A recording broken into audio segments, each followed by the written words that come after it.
वाल्मिक कराडच्या संदर्भातलं एक वक्तव्य समोर येत आहे। ते वक्तव्य कोणाचं आहे हेही पहा। आमदार संदीप क्षीरसागर म्हणतायत की तपासात कराडचं नाव आलं की तपासाचा वेग मंदावतो आणि याद्वारे धनंजय मुंडे यांना संरक्षण देण्याचा प्रयत्न होतो।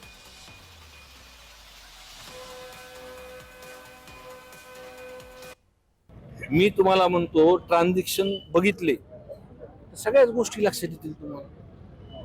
आणि तपासामध्ये सुद्धा ज्या पद्धतीने त्यांचं वाल्मिक कराडचं नाव आल्यानंतर तो लगेच वेग कुठतरी थांबलेला दिसतो किंवा VIP ट्रीटमेंट झालेली असते। हे तर मी पूर्णपणे उघडपणे बोललोय की तर मंत्री महोदयांचं वरद हस्त त्यांच्यामध्ये आहे। त्यांना